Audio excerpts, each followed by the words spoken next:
Thanks for tuning in. Nick from Avalanche Technical Services here. Wanted to make this short video to share with you all a winching technique I like to call the swing set. Here on the Rubicon Trail this time of year, folks start making their way through for the first time, cutting snow drifts and through mud holes. We always come to this one spot with this real nasty off-camber. As the trail pinches in, down to your left is McKinney Creek.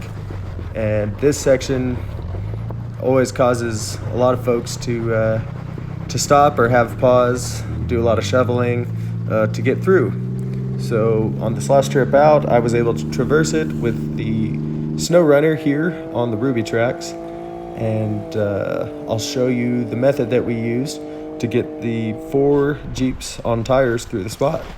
Got some side hill action.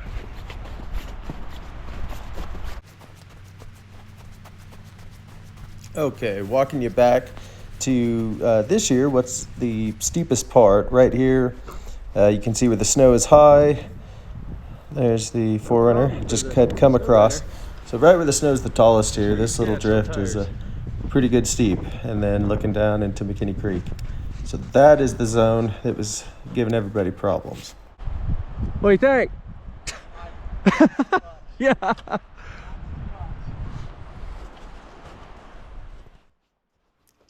So after checking in with the guys, we decided we would do some shoveling on the uphill side, give the tires a little groove to lock into.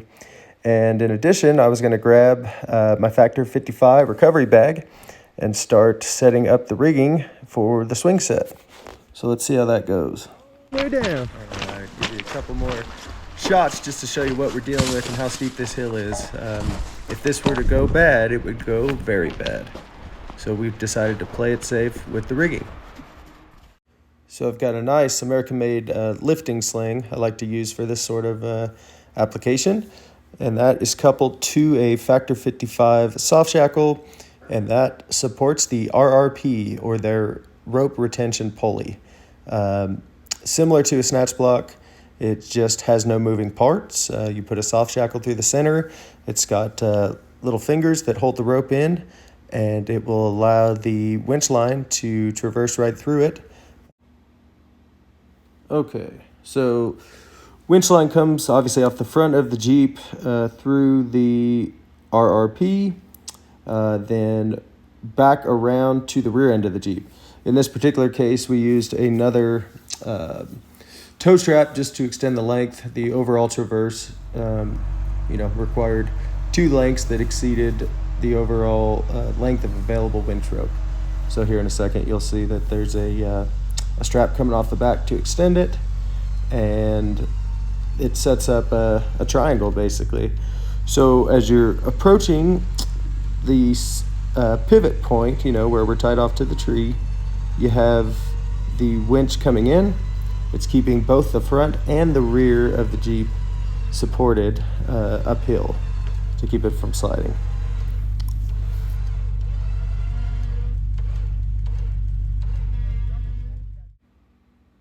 All right, so once the vehicle is even with your pivot point, in this case where we had that sling and RRP anchored, the winch line is at its shortest length of the operation. So everywhere on the way up to the center, we were sucking in or retracting the winch line.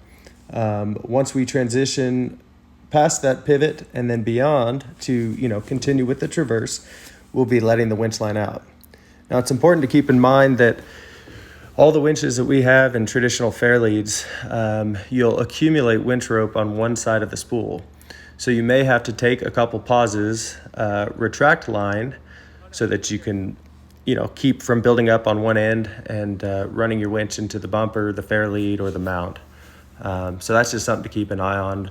An operation like this, if you were in a real jam, you could do by yourself, but having someone help out is a real big help. And nowadays, most winches come with the wireless controller. In this event, I was able to let the drivers focus on getting their vehicles across. I could spot them and then run their winches with the controller, so it worked really well.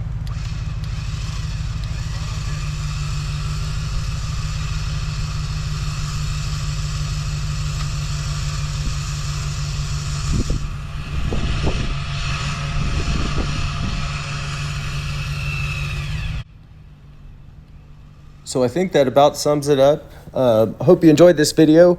Hope you get an opportunity to use this in a situation, that's not too precarious, but that allows you to get out there and do some more wheeling. Feel free to leave any comments or share stories where you've used a method like this, or maybe a different one, or perhaps if there's another question or some other rigging and or recovery scenario that I could shed some light on, I'd be happy to. So thanks for checking out the channel.